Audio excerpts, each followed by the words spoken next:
खबरों की शुरुआत करेंगे। मध्य प्रदेश बाढ़ के कहर से जूझ रहा है। ऐसे में मौसम विभाग का अलर्ट डराने वाला है। मौसम विभाग ने कई जिलों के लिए ऑरेंज अलर्ट जारी कर दिया है, जिनमें कि राजगढ़, शाजापुर, आगर, गुना, अशोकनगर जिले शामिल हैं। वहीं चंबल संभाग के जिलों की अगर बात कर ली जाए, शिवपुरी, ग्वालियर, दतिया, विदिशा, रायसेन, सीहोर, होशंगाबाद, धार, देवास, नरसिंहपुर, निवाड़ी और सागर जिलों के लिए बारिश का येलो अलर्ट जारी कर दिया गया है। यानी कि आने वाले कुछ दिन ऐसे ही हालात रहने वाले हैं। अभी परिस्थितियां ठीक नहीं होंगी और राहत और बचाव कार्य भी लगातार जारी है। प्रशासन की कोशिशें हैं कि लोगों तक मदद पहुंचाई जा सके, क्योंकि बाढ़ के हालात से जनजीवन पूरी तरह से अस्त व्यस्त नजर आ रहा है। ग्वालियर, चंबल संभाग की बात कर ली जाए, कई ऐसे जिले हैं जो कि बाढ़ की चपेट में हैं और मौसम विभाग ने जो चेतावनी जारी की है, जो अलर्ट जारी किया है, आने वाले दिनों के लिए वो और ज्यादा चिंताएं बढ़ाने वाला है। अशोकनगर, गुना, शाजापुर, शिवपुरी, श्योपुर प्रशासन की तमाम टीमें यहां पर तैनात कर दी गई हैं। तस्वीरें देखिए आप, हेलीकॉप्टर की मदद से भी सहायता पहुंचाई जा रही है। राहत सामग्री लोगों तक पहुंचाने का काम किया जा रहा है।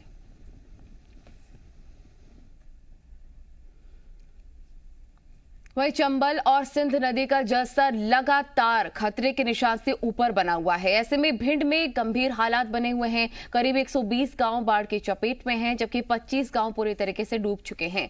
जिला मुख्यालय से करीब 35 किलोमीटर दूर बसे इंदौर के गांव सहित आसपास के 25 गांव में सिंध नदी का पानी तेजी से आगे बढ़ रहा है। गांव में 20 फीट तक पानी भरा हुआ है। प्रशासन ने पहले ही गांव खाली करने के निर्देश दिए थे। इसके बावजूद कई लोग समय रहते गांव से नहीं निकल पाए।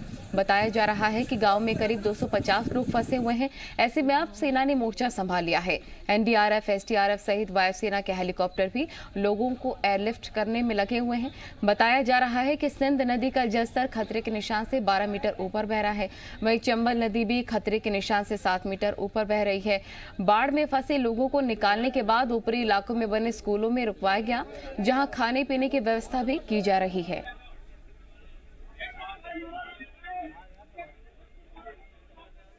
प्रशासन की तमाम टीमें लोगों तक सहायता पहुंचाने में जुटी हुई हैं।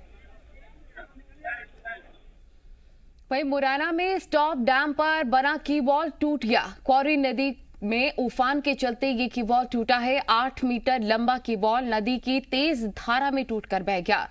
बता दें आपको कि जारूली घाट पर बने स्टॉप डैम का की वॉल टूटा है, जिसमें कि 5 करोड़ 95 लाख की लागत से ये स्टॉप डैम बनकर तैयार हुआ था। तस्वीरें आपको दिखा रहे हैं। स्टॉप डैम टूट गया है। करोड़ों की लागत से बना हुआ है स्टॉप डैम धराशाही हो गया। बाढ़ की चपेट में के स्टॉप डैम आया है। लगभग 5 करोड़ 95 लाख की लागत से स्टॉप डैम का निर्माण हुआ था। वहीं सीएम शिवराज सिंह ने बाढ़ प्रभावित इलाकों के दौरे के दौरान तमाम बातें कही। उसके बाद वो ग्वालियर लौटे, जहां पर उन्होंने राहत और बचाव कार्य को लेकर बड़ा ऐलान किया। उन्होंने बताया कि अंतर विभागीय कमेटी का गठन किया जाएगा, जिसमें प्रमुख विभागों के मंत्री और अधिकारी भी शामिल होंगे। अंतर विभागीय कमेटी के तहत राहत और बचाव कार्य बेहतर तरीके से करने पर काम किया जाएगा। बिजली, पानी, सड़क की उपलब्धता और बाढ़ का पानी उतरने के बाद पनपने वाली बीमारियों पर अंकुश लगाने के लिए भी तेजी से काम किया जाएगा।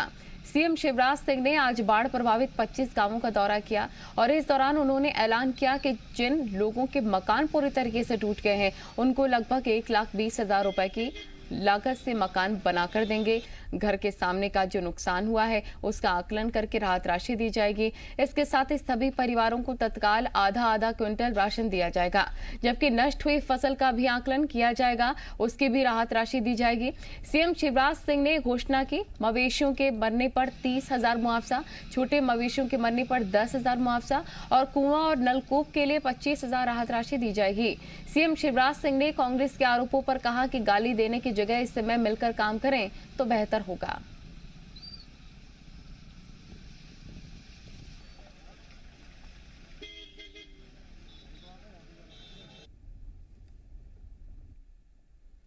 मुसीबत और परेशानी है, लेकिन आंखों में आंसू मत लाना। इस मुसीबत के पार आप लोग निकाल के ले जाएंगे, कोई कसर नहीं छोड़ेगा। अरे मुसीबत आई है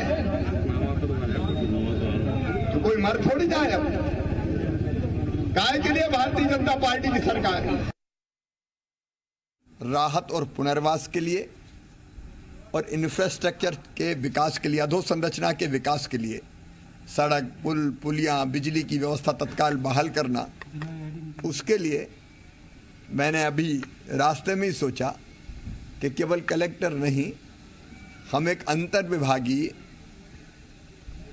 एक टीम बनाएंगे मंत्रियों की। राजस्व विभाग, गृह विभाग, हमारा स्वास्थ्य विभाग, पीडब्ल्यूडी विभाग, पीएचई विभाग, इन सब की मिला के मंत्रियों की और अफसरों की प्रिंसिपल सेक्रेटरीज की मैं एक अंतर विभागीय समिति बनाऊंगा। महाविनाश हुआ है, इसके पहले भी बाढ़ आती थी लेकिन नुकसान सीमित होता था।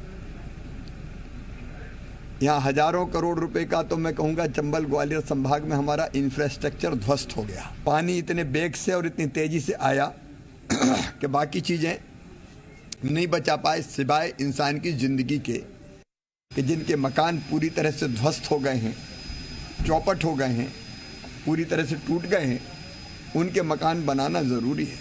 और इसलिए हम मनरेगा से कन्वर्जेंस करके और आरबीसी 6-4 की राशि मिला के लगभग 1,20,000 रुपये का मकान बन जाए, गरीब का फिर से खड़ा हो जाए, उसकी हम व्यवस्था करेंगे।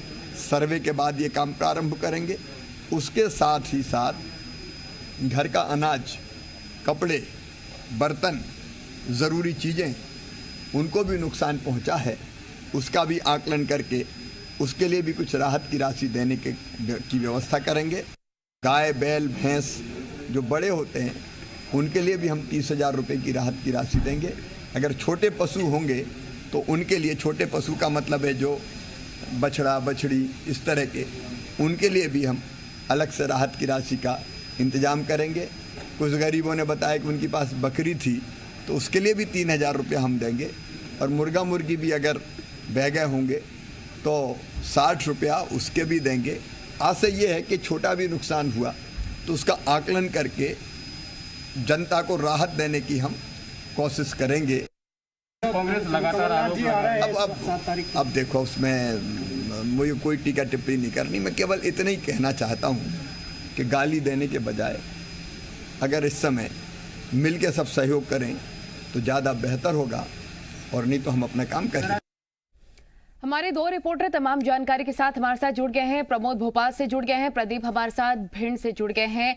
हालांकि अलर्ट जारी कर दिया गया है प्रमोद, मौसम विभाग की तरफ से राहत बचाव कार्य भी किया जा रहा है। आपके पास लौटेंगे, लेकिन सबसे पहले भिंड के क्या हालात हैं वो जान लेते हैं। प्रदीप, कैसी परिस्थिति बनी हुई है? क्योंकि राहत बचाव कार्य तो चल रहा है, लेकिन अभी क्या परिस्थिति कंट्रोल में है? भिंड के क्या हालात हैं? जी लल्ली, आपको बता दूं, भिंड के हालात अब कंट्रोल में है।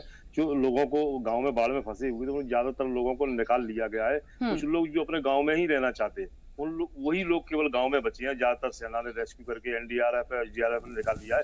आपको बता दूं, शाम 8 बजे की जो पानी की रिपोर्ट है, वो जो सिंध नदी है उसकी मेहदा घाट पर 18.50 मीटर के बहाव है, उस पर बह रही है लगातार, वहाँ स्टेबल है। और चंबल की बात करें तो 128.50 मीटर पर चंबल बह रही है, वो भी अपने पानी पर स्टेबल है। गांव में जहां तक जितना पानी था उतना ही पानी अभी बह रहा है, और ज्यादा बाढ़ आने की संभावना अब नहीं है। जो स्टेबल है वहीं पर पानी टिका हुआ है। हालांकि ऊपर से अलर्ट जारी हुआ है मणिकला डैम से कि सिंध नदी में और भी पानी छोड़ा जा सकता है, इसलिए अलर्ट पर है। हालांकि प्रशासन पूरी तरह अलर्ट है। पूरी तरह रेस्क्यू है जो लगातार अभी भी चल रहा है। रात 8-9 बजे तक रेस्क्यू चला था, उसके बाद आज सुबह फिर अब रेस्क्यू चालू किया जाएगा। लोग जो फंसे हैं उनको भी, जो रह गए उनको भी पुलिस और प्रशासन निकालने का प्रयास कर रहे हैं। एसपी और कलेक्टर लगातार उन लोगों के पास पहुंच रहे हैं और कह रहे हैं कि आप लोग सुरक्षित स्थानों पर जाइए, गाँव में रुकने की अब कोई आवश्यकता नहीं है। हालांकि स्टेबल स्थिति है, पुलिस और प्रशासन के कंट्रोल में। अब कोई ऐसी बात नहीं है जिससे कोई संभावना व्यक्त की जाए कोई जनहानि और हो सकती है, ऐसी कोई बात अब सामने नहीं रह गई। नल्ली, ठीक है प्रमोद, यानी कि माफ कीजिएगा प्रदीप, यानी कि हालात कंट्रोल में है भिंड में। प्रमोद आपके पास आना चाहेंगे क्योंकि परिस्थितियां अभी कंट्रोल में पूरी तरीके से नहीं है। प्रशासन तो लगा हुआ है, राहत बचाव कार्य भी जारी है, लेकिन चिंताएं प्रमोद और ज्यादा तब बढ़ जाती हैं जब ऑरेंज अलर्ट मौसम विभाग की तरफ से जारी कर दिया जाता है कि आने वाले दिनों में भी ऐसे ही हालात रहने वाले हैं। हमने भी देखा कि स्टॉप डैम टूट गया, करोड़ों की लागत से जनहानि तो हो ही रही है, लेकिन नुकसान भी इंफ्रास्ट्रक्चर को हो रहा है। देखिए, अलर्ट को लेकर चर्चा करूंगा नल्ली, उससे पहले आपको जो बांध है उनमें जल स्तर की स्थिति आपको बता देता हूं। रायसर मुरैना चंबल का जो बांध है उसमें देखिए जल स्तर लगातार बढ़ रहा है, जो कि चिंताजनक है। इसके साथ साथ यदि हम बात करें तो जो सीधी का मेधा घाट बांध है उसमें जल स्तर लगातार बढ़ रहा है और ये चिंताजनक है। देखिए, गांव से पानी उतर गया है, बाढ़ का जो कहर है वो लगातार कम हो रहा है, लेकिन चिंता बढ़ा रहा है सिंध और चंबल का जल स्तर। खतरे के निशान से दोनों ही नदियां बह रही हैं और जो कि चिंता बढ़ा रही है। और मौसम विभाग का जो पूर्वानुमान है, जो प्रदेश में बारिश को लेकर ऑरेंज और येलो अलर्ट जारी किया गया और राजधानी भोपाल समेत आसपास के जिलों में जो लगातार देर रात से बारिश हो रही है, ये चिंता बढ़ा रहा है। क्योंकि ये यदि भोपाल और आसपास के जिलों में यदि बारिश होगी और ये पानी यदि नीचे की तरफ जाएगा तो कई जिलों में और मुश्किलात बढ़ सकते हैं। और देखिए, वैसे ही चंबल और सिंध नदी का जो जल स्तर है वो खतरे के निशान पर है, तो ऐसे में कई गांव में जो निचले गांव हैं वहां पर पानी पहुंच सकता है। इसको लेकर तमाम जो जिला कलेक्टर हैं उनको सरकार ने आदेश दिए गए हैं कि निचले स्तर पर नदी के किनारे चंबल और सिंध नदी के आसपास जो गांवों ने खाली करा लिया जाए। फिर से भिंड के जो 7 जिले हैं वहां पर जो बाढ़ का जो भयावह तस्वीर मंजर सामने आया, लोगों के आसियाने ढह गए, लोगों को जान माल का नुकसान हुआ है, फिर से ऐसी स्थिति निर्मित ना हो। मौसम विभाग का अलर्ट देखिए चिंता बढ़ा रहा है और लाजमी भी है, क्योंकि देर रात से मौसम विभाग ने जो अलर्ट जारी किया था उसी हिसाब से बारिश हो रही है। राजधानी भोपाल, होशंगाबाद, विदिशा, रायसेन के आसपास जो तमाम जिले हैं वहां पर लगातार बारिश हो रही है और जिसके चलते भोपाल के आसपास की निचली बस्तियों में जल भराव जैसी स्थिति बनी है, नदी नाले उफान पर है। और देखिए, आज एक महत्वपूर्ण बैठक जो मुरैना चंबल में जिस तरीके से बाढ़ से जो तबाही हुई है, महाविनाश हुआ है, उसको लेकर एक महत्वपूर्ण बैठक मुख्यमंत्री ने बुलाई है। कैबिनेट की बैठक है, आपात बैठक इसको हम कहेंगे। और कैसे बाढ़ की वजह से जो महाविनाश हुआ है कैसे राहत दी जाए और जल्द से जल्द मुआवजा राशि मिल सके, इस पर फोकस रहेगा इस मीटिंग में। यानी कि हालात तो इतने ज्यादा ठीक है नहीं, राहत बचाव कार्य भी जारी है, लेकिन इन सबके बीच मुख्यमंत्री शिवराज सिंह चौहान लोगों को संबल प्रदान करते भी नजर आ रहे हैं। प्रमोद और प्रदीप, आप दोनों का बहुत शुक्रिया तमाम जानकारी साझा करने के लिए।